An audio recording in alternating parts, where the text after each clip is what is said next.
Welcome back to Barber Motorsports Park. We have a great set of fans on deck for this Friday of qualifying and practice here for Superbikes at Barber. It is now time for qualifying session number 1 for the Motovation Supersport category. If you were with us this morning as we went through our preview show, there were 3 names that we mentioned: Matthew Skoltz, PJ Jacobsen, Cameron Peterson. Those 3 riders all led the practice session this morning. Take a look at the championship point standings from last season. Coming in, Matthew Skoltz with that number 1 plate. PJ Jacobsen finished 29 points behind him in second. Blake Davis, another name we'll certainly be mentioning this season, he finished in the side of the top 3. Now, before all the riders get out there and get underway for qualifying, let's get down to Michael Hill.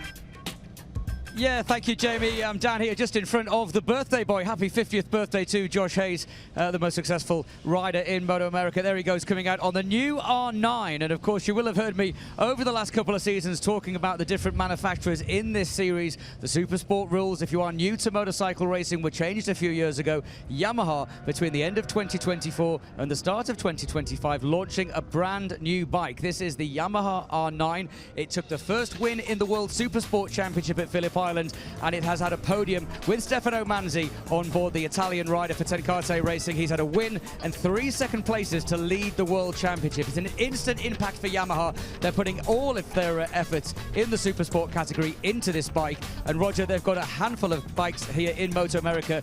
Can any one of the 6 or 7 guys on track do what Stefano Manzi did? Can the Yamaha 9 win on its MotoAmerica debut? That is what I am expecting to find out this weekend. Well, I think they're definitely going to be fighting for the win. You know, they got some really good riders. Matthew Skoltz was fast this morning, so I think the Yamaha could win. But you look down this list of names of riders in this Supersport class this year, it is absolutely stocked with talent. Saw the number 4 bike. There it is right there with Josh Hayes aboard. 50th birthday. He's back for a full season. How great is it to have Josh Hayes back on the grid? Yeah, it's great, and also it's great to see him on a good bike. The Bryce Prince Racing put a really good R9 under Josh, so it's going to be great to see. It's amazing that he turns 50 today and he still is fast and still has the drive that he's always had. In the practice session this morning, Josh Hayes was inside of the top 5, so certainly still very much in the mix out there. Let's get down one of the riders that's not out there right now. You know more, Michael. Yeah, Teague Hobbs announced alongside Josh Hayes with this new BPR team. You can see the R9 there. There's a little bit of work on the front of the bike, and Teague Hobbs just puts the visor down, shakes his head. He could see we were coming towards him, didn't want to talk to us at all. And there's some issue down here. Can't see what it is. It looks as though maybe, Roger, it's an issue with the brake caliper. That's what it looks like from where I am. I don't want to get too close because there's a bit of frantic work going on, but a bit of a delay to this first qualifying session for Teague Hobbs, and that's not going to calm the nerves at all, is it? Yeah, I mean, it's a little stressful. You don't want to miss out on any track time, especially for Teague going to the R9. He doesn't have a lot of experience on the bike, but some things is out of your control. And when you get out on track, just continue with your plan, you know, whatever you're working toward in this qualifying, and don't make more mistakes in a frantic panic to make up for the time that you missed. Another reason track time is even more important here this weekend is because for this weekend going forward for this entire Motovation Supersport Championship, there is a new rear tire for all of these riders. There's 2 different choices in terms of compound that they can pick from, but it is a tire, the rear tire, that's coming out of Japan. Nobody had any experience on it, so this is a really important weekend to get this track time for them. Yeah, and it's really going to throw some guys for a curve. Some guys are going to really love that new rear tire, and some other people it's going to might have them a little bit of a different feeling than they're used to. But everybody I talked to this morning seemed to really like this new tire, and it's going to be interesting to see what the lap times say. We saw the number 1 plate. We saw Matthew Skoltz, and problem now for the 272. Looks like he is up and trying to catch his breath. It's Riston Grigg. Take a look at the replay, Roger. Yeah, we'll see. This is toward the last part of the track. Braking there into that long right-hander there. Probably trail braked a little bit longer than he would have liked and lost the front. You can see that's pit entry right there behind him, but you can see it was, he tumbled pretty good, and he's feeling it. It's good to see him able to get out of the way and be able to collect himself. We go back to the racetrack. We stay under green flag conditions in this qualifying session. Matthew Skoltz currently in third, but still 25 minutes. It's still very early in the session. Yeah, a long ways to go, and he set the pace this morning by quite a bit, you know, over half a second quicker than the rest of the field, and was kind of like that pretty much through the whole session. So it hasn't taken Matt long to get used to this R9. I know the team did some testing, so they got a pretty good base coming into this year. I feel like even though it's a new bike, Matt and that Strack Racing team's coming in this year even more prepared than they was last year. Last year they didn't get all the good parts and things until about the third round of the year. See the number 15 of PJ Jacobson currently being shown in 6th place, as Josh Hayes just found some improvement, moved himself up. That team, the whole Rahal Ducati organization, made the decision not to do the Daytona 200 this year as they did last year. They were able to figure out there that they had some work to do to get ready for the championship season. Now, having gone through last year, they made the decision as an organization to put all of their efforts into this championship. Yeah, and as much as we want to see them doing the Daytona 200, I also understand their reason, their goals to try to win that title this year at Supersport, and didn't want any distractions. PJ last year coming up a little short in the championship. He's going to be hungry this year to try to get that #1 place. See Matthew Skoltz on an improving lap for himself. He was able to go red in the first sector. A lot of the riders right now, though, after a few minutes and a few laps, able to continue just to improve and improve and improve. Yeah, and we'll see what Matt can do there. A little mistake out of the last corner. You could see really trying to get that drive out of the last corner. The track kind of goes away a little bit right there, so you got to be patient in the throttle. But when you see the long straight, you just naturally want to give it a handful.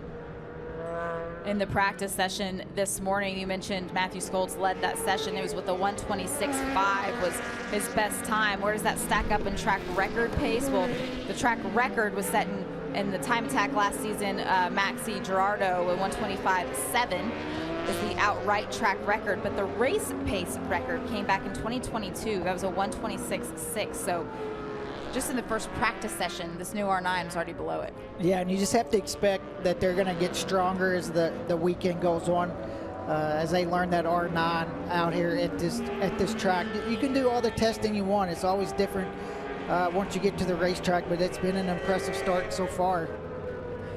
You mentioned the testing that Matthew Skoltz did with that Strack Racing team. They've done 2 separate tests getting ready for this weekend. The first test was with his old crew chief, Ed Sullivan. The second test was with his new crew chief that he's going to have for this season, Jordan Strange. When you have that personnel change at that level, Roger, what impact does that have? Well, your crew chief, Matt was with his crew chief Ed, even back whenever he was doing Stock 1000 championships all the way through to Superbike. So Ed knows Matt before he even wants something, and that's when you learn and you know how to talk to each other and communicate and what makes you click. And that's one thing that Matt and his new crew chief are gonna. That's a great thing about having that test. Even though they only work together for the first one or the second one, is learning each other. And when you learn a rider like that, you know what he wants, and you look at the data and you can already see what they want better without them even saying anything. Going back to the number 15, PJ Jacobson, he's found a little bit of improvement early on in this first qualifying session, has himself now inside of the top 3. While Matthew Skoltz is dealing with a lot of new teammate, having a 2-bike program now, having a new crew chief, having a new bike itself, PJ has a lot of consistency. Yeah, for PJ, I think last year that Rahal team, they were so impressive for their first year. So you can only imagine the strides that they're going to have having a full off season after getting a year under their belt. So the number 25 there at the front of the frame, it's David Anthony. Coming back to ride for the full season. Talked to him for a little bit back at Daytona, and he ran that Wrench Motorcycles program last year in Superbike for Bobby Fong, and that program is over, and David himself is just getting back on the bike, and he said, I'm going to come out and I'm just going to have fun. Yeah, and I think last year Dave Anthony was the best he's ridden. I mean, he was right there inside the top 5 in Supersport races and battling for the podium. So he's got the speed still, and it's great to see Dave still out there getting it. Great to see also Teague Hobbs there, number 79, able to get out of pit lane. We saw the team frantically working to get him out and be able to get as much track time as possible. Then we saw him sitting on the bike, and you could just see him with his hands up on his helmet like, gosh, guys, let me get out there. But he is now out and getting himself up to speed.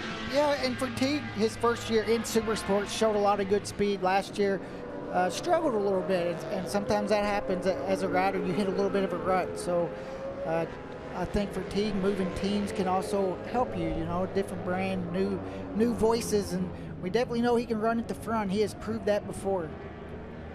Going back to PJ Jacobson, that was his best lap so far, 126.9, able to close that gap to what Matthew Skoltz is doing right now. He's at a 126.8, so those two are close. Here's the number 22. You see Strack Racing. I mentioned the fact that it is a 2-bike program now here in the Motovation Supersport category. That's Blake Davis joining for a full season right alongside Matthew Skoltz. Yeah, and this is going to be a great opportunity for Blake to have a teammate like Matt, where he can see how they go about things, how they talk to their crew. So this is going to be a big year for Blake, and great opportunity to even look at his data as well. It's a great opportunity for Blake when you look at who he has on pit lane with him as well. He's got Xavi Flores that's going to be helping him out, as well as Kyle Wyman will be over there when Xavi has other commitments. So he's going to have a lot of racing knowledge in his corner as well. See the number 45, Cam Peterson, making the move to the Super Sport category. Just did his best time, a 127.4. He was excited about this opportunity as well. As you see the 113, Gus Rodeo, his best time, 129.0 for Gus. Yeah, this can be fun to watch Gus moving up to Supersport, winning all the Twins Cup races and being really competitive in that class. Now going to full-time into the Supersport. He's did a couple Daytona 200s here and there, and he's always show really good speed on the Supersport bike, so it's going to be fun to see his first year in the new class.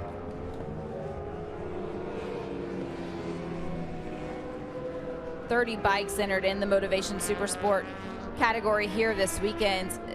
This is a much shorter racetrack than some of the other, tighter racetrack, I guess, than some of the other ones that we go to. Do you sense traffic here, Roger, or is this still is there still enough room? Yeah, I think you would just try to watch and get a gap, and that's the big thing. When in qualifying, you're trying to get out there and be able to get that good lap. But there's not a lot of, it's tough to pass in a lot of places. It's blind, and a couple parts of the track is one line, so traffic can definitely come into play. That's why you see guys a lot of times looking at the monitor, trying to find those gaps in time where they can get out there and get some clean laps in. It's number 85, Jake Lewis, back with Altus for this season. They also switched to the R9 this year as well, so it's going to be a bit of a learning curve for that team, moving different brands, but the R9's been a really good package so far. Yeah, you're absolutely right, Roger. 2 different brands within the same team for 4 riders. An interesting statistic, or not statistic, but interesting fact, is the fact that we have another birthday celebration this weekend. A certain Jeremy McWilliams, who is a bit of a familiar face around the paddock. He is also now part of the Yamaha side of that Altus Motorsports program. 61 today, so happy birthday, Jezza. And Roger, you just can't keep him away from the paddock. Now in a very different role, but he's going to be a big asset to that team. Oh, big time. We talk all the time about experience, and he definitely has that, and I think for that team, it's going to be able to elevate them to bring in all that knowledge throughout the year. There's the number 70 of Tyler Scott, back for the full season with the Visionwheel M4 X-Star Suzuki team. And we talked about it, we mentioned it during the preview show earlier, that there's a little bit owed to Tyler Scott this season. Yeah, and for him, I think Daytona 200, he was so fast there a couple weeks ago. And, last year he struggled a little bit, but his first year as a rookie, he's won Super Sport races. And I think when you look a little bit hot there into turn 5, trying to get past some traffic, but Tyler Scott is still really young. But he's the guy that I'm looking forward to watching this year on the Suzuki. If he's able to, this class gets harder every year. There's more competition each year, and it's going to be cool to see what Tyler can do. At Daytona, he was really fast. He kind of he kind of has that look, as you mentioned, like this year Ozing won. Saw the number 4, Josh Hayes, just improved his time. That's his teammate, the number 79, T. Cobbs, right behind Tyler Scott that we were just talking about. Tyler changed his mentality halfway through the season last year. He talked about how he was trying to go out and he was trying to be the quickest in every single session, but you don't win races in practice. You've got to be able to get your bike to where you can actually race it, and that's where he felt like he was lacking. It was forcing him into making some mistakes, and coming into this season, he's going with that same approach. Doesn't have to be quickest in practice, doesn't have to lead every single session. He needs to be able to have a solid platform. That's the thing, be able to do the racing, you know, it's a lot of laps and it's just that consistency. You can see up on your screen, you can play MotoAmerica for cash. Superbikes, baggers, and Supersport series are all now live on the top sports books and DFS platforms. Just scan that flow code there on your screen or visit nxtbets.com/playma to see what's available in your location. You can sign up, claim exclusive bonuses, and make your picks now.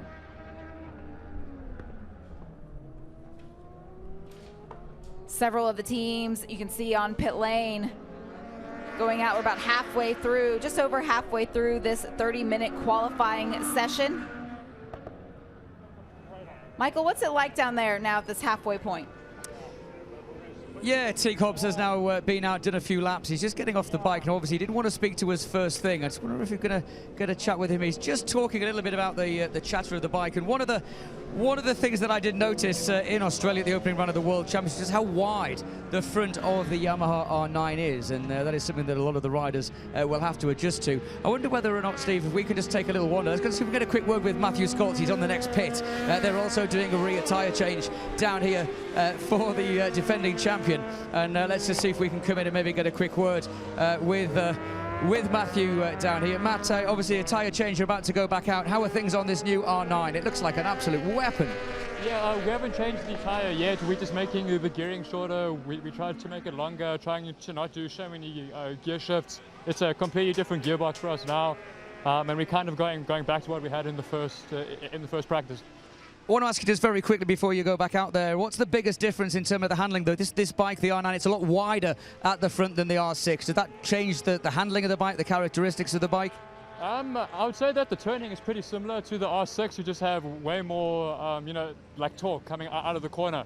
So it's kind of like the hybrid style between a super bike and a super sport.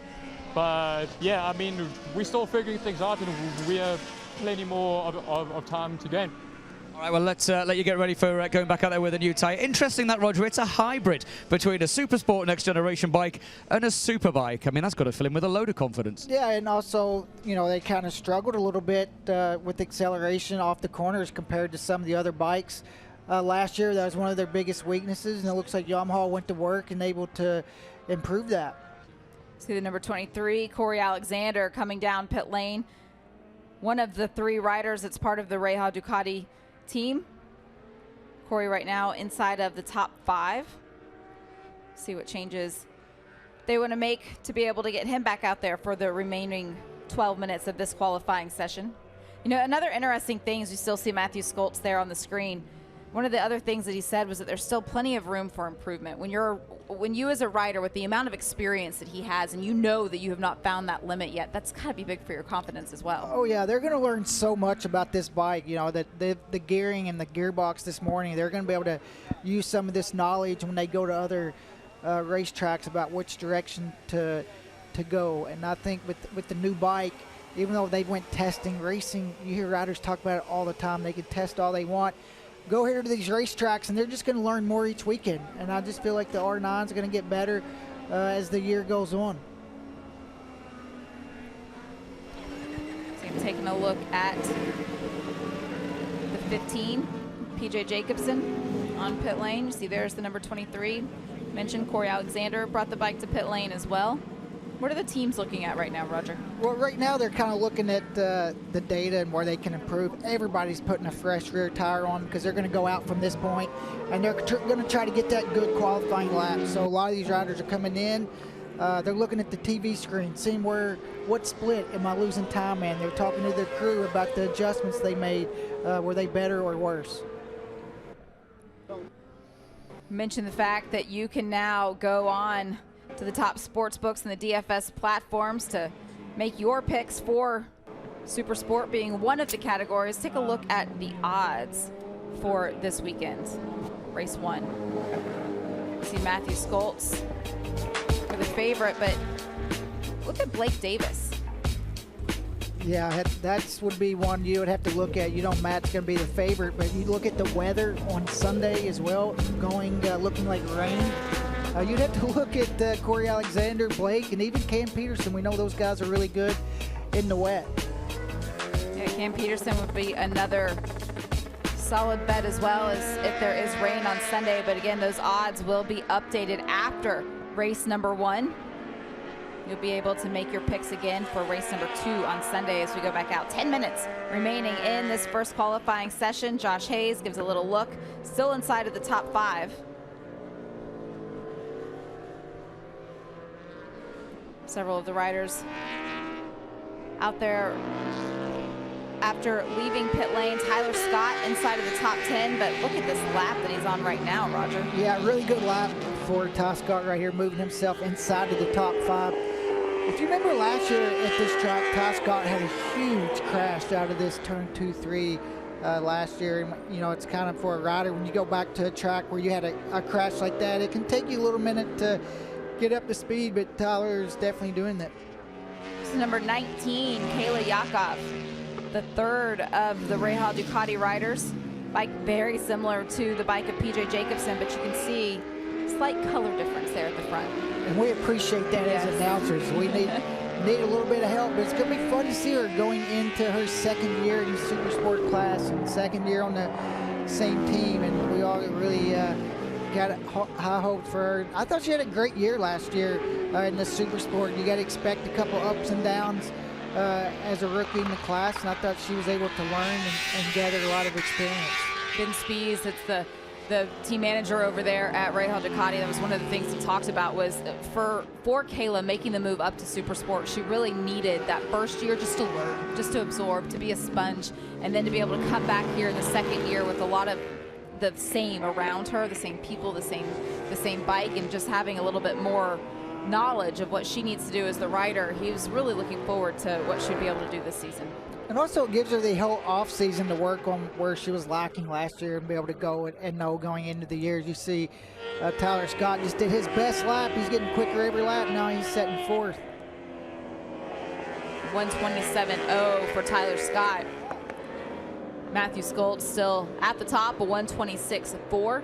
He has left pit lane after the team made some changes. I'm curious if they did put on that new rear tire. He said in that interview that they weren't going to do that yet, but just under 8 minutes left in the session. Yeah, I think they probably went out on old rubber to start the session, and now when he comes in toward the end of this last 8 minutes, he probably put some new rubber on.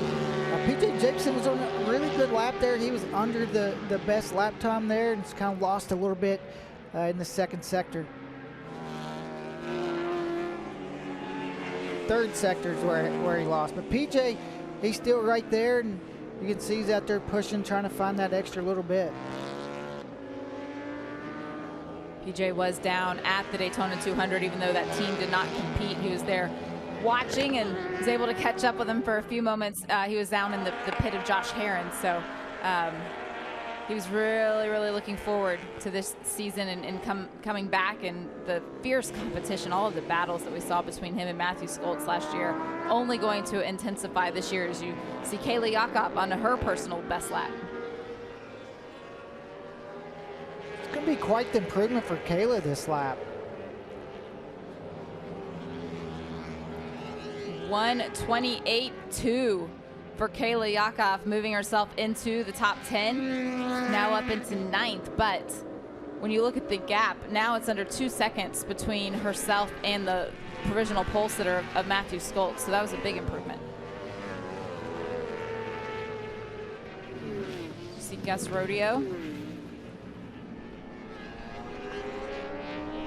the number 113.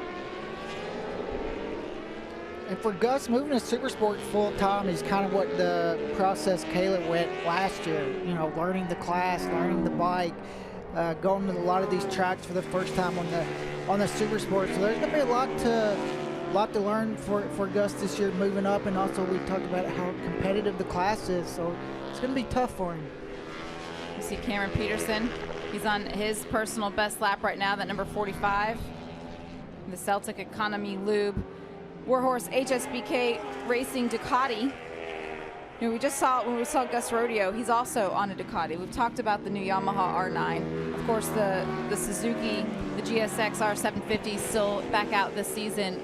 If you were going to make the move up to Supersport at this stage, Roger, which bike would you choose? Well, it's hard to decide because each one has their, you know, their strengths and weaknesses. I think the biggest thing would be what kind of crew and people can I put around me. I think that would be the biggest thing if I moved up to Supersport, having people with some really good experience around me to help me learn quicker. Matthew Skoltz, a 125.865, the first of the riders to dip into the 125s here in this first qualifying session. Getting close to that outright record, just needs just a little bit more, and we'll see he's got his head down. You can see he's trying to get another lap. Just a reminder, that outright record is a 125.742. Be interesting, just under 5 minutes remaining in this qualifying session. Can Matthew Skoltz do it today? Would he be able to do it tomorrow in Q2? Jake Lewis, his personal best time, moving himself up a little bit, up into the top 10. And then Cameron Peterson, 127.1, was able to improve through some of the sectors, but not able to put them all together the same way that Matthew Skoltz has been able to do more consistently. Yeah, and for Matt, really good first sector. You can see probably traffic there in the second and third. For a lot of these riders, look at PJ. He's found a lot of time as well. Seems like a lot of the riders been working on some stuff throughout this whole session. Now here toward the end, they're trying to put it all together. Talked about that last lap where we were tracking Kayla Yakov's time. She just improved again to a 128.0. So each and every lap, she's finding just a little bit more and a little bit more and a little bit more. As Matthew Skoltz not able to improve that lap. There's Kayla Yakov.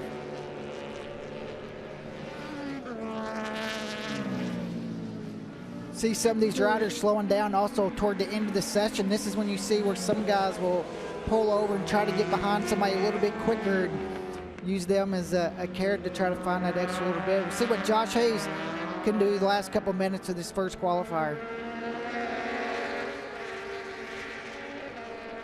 He was able to find something in the first and the third sector.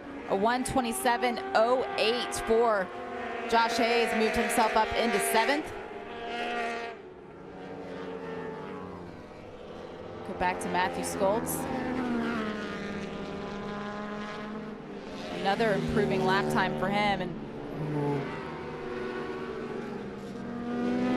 see if traffic has any impact on this, still being shown. With a better pace than what he had on that provisional pole time just a couple laps ago, this is going to put him right on the edge of that outright track record.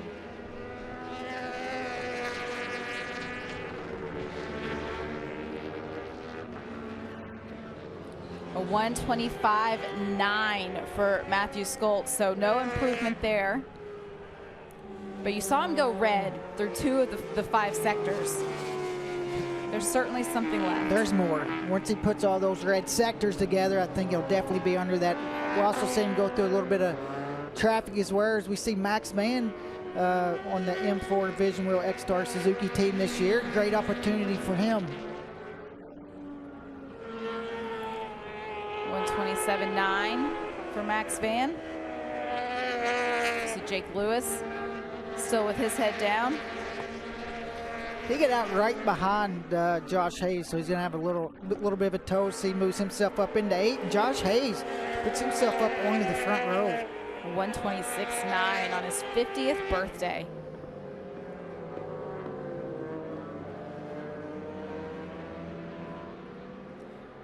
All right, 1 minute and 12 seconds remaining in this first qualifying session for Motovation Supersport.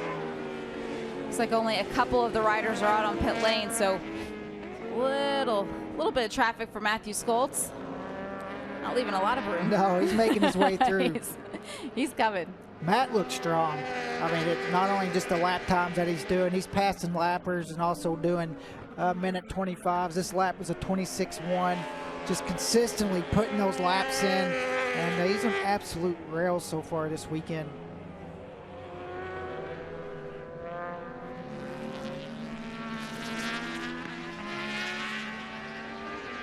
Go back to Tyler Scott, who is down in 6th right now, provisionally on the second row, 127.0, the best time of the session for him. He's consistently doing those 27s, but he wants to be in the 26s. He wants to be in the 25s. He needs to find just a bit more. And Tyler Scott moves himself up, a 126.8. It's a big lap for him, moving him up in the provisional front row. Here at Barber, we talked about it being tight and technical, so passing is not easy, so you want to be as far up that grid as you possibly can be. Checkered flag has now been shown. This lap can be completed for everybody that's still on it. Josh Hayes has already taken the checkered, as has PJ Jacobson.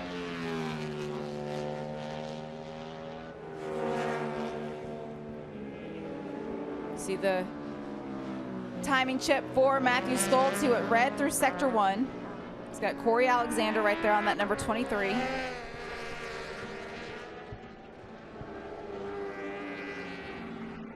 And Matthew, a 126.0. Corey Alexander was a 127.8 that last lap. No improvement for him. So we go back to Tyler Scott. The last lap was his best lap, so this will be his final. He's been able to go his personal best in the first and the third sector. We'll see if he can keep it rolling to see if he can find any more improvement and close that gap. He's to Matthew Skoltz. A little bit quicker through this part of the track than he was the previous lap by about a 10th, so he might even be able to lower his lap time a little more. Blake Davis, a 126.3, able to move himself right up behind his new teammate Matthew Skoltz, putting himself second.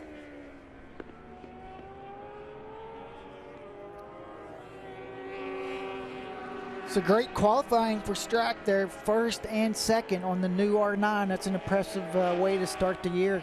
And Tyler Scott did find that improvement he was looking for, a 126.5 on that last lap. Doesn't put him up onto the front row with that improvement from Blake Davis, but it certainly gives him a little bit more to race with when we get into racing tomorrow afternoon. See some of the riders practicing their starts. Matthew Skoltz, our provisional pole sitter, one of them. Practicing a start and a wheelie. And a wheelie. Got to start and celebrate.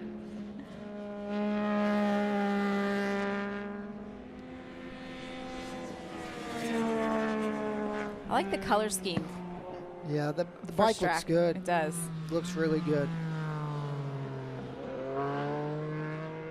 Take a look at the results from this first qualifying session. We've already talked about Matthew Skoltz, a provisional pole sitter coming in first race weekend of this championship season in defense of that title with the number 1 plate. Blake Davis, his new teammate, sitting right there in second, and then PJ Jacobson in third. Yeah, Tyler Scott, Josh Hayes rounding out the top 5, Cam Peterson 6th on the Ducati, Corey Alexander, Jake Lewis, Kayla Yakov, seen her quite a bit in that session, ending up on that third row, and then Max Van running out the top 10.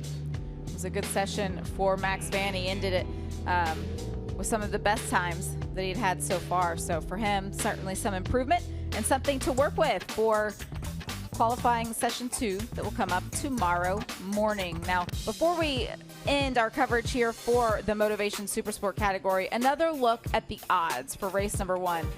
Matthew Skoltz, okay, obviously a favorite, but what about, now we've got Ty Scott that's up there in the mix. Cam Peterson is certainly up there, and then Blake Davis. Yeah, looking at Blake there, and Corey Alexander as well. Looking at that time, it'd be hard not to bet against Matt, but Blake Davis, really good lap there toward the end of the session.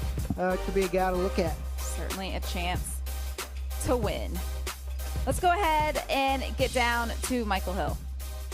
Yeah, thanks, guys. PJ just stopping in down here. I've just asked him to take his helmet off. It's a busy session for him. We'll just give him a second, actually. I think he is going to take off the helmet. The Ducati just being wheeled out of the way of the camera. Front row of the grid provisionally then for PJ Jacobsen, the runner-up in the championship last year. And PJ, that's it. You can get that one out of the way now. All the nerves are gone, and we can focus on the rest of the weekend. At the minute, provisional front row. Yeah, I guess we're coming and we're third, so yeah, it's not really ideal. I want to be like in the first place, obviously, but yeah, we'll see if we can do some work over tonight and come back out swinging tomorrow for the second qualifying. But yeah, these new R9s just coming right into the class are going to be, I guess, hard to beat. So it's yeah, we'll see what happens. We spoke to Cam Peterson a little bit earlier. We spoke to Matthew during the session. Both of them thinking that there could be 8-9 guys in the mix this year. You feel the same? Yeah, probably, at different tracks and stuff like that. But then I think it'll only come down to, a couple guys going for the championship. But yeah, I think some other tracks, yeah, for sure there'll be other people in the mix. Now we know you're going to be a contender. What can you take from what you learned last year to take that fight to Matthew once again? Yeah, I just learned from some mistakes that we made last year, both myself and the team, and then you just try to be more consistent this year. But yeah, we'll see after, the first round here this weekend how it goes against everybody else. Thanks, PJ. I love that honest reaction out of PJ Jacobsen. Like, yeah, I guess some of those guys coming in, they're going to be fast. Yeah, and he looks at that board and sees a little bit off, but 3 different brands inside the top 4. That's really good to see. Yep, it's the Yamaha with Ducati and Suzuki all right there.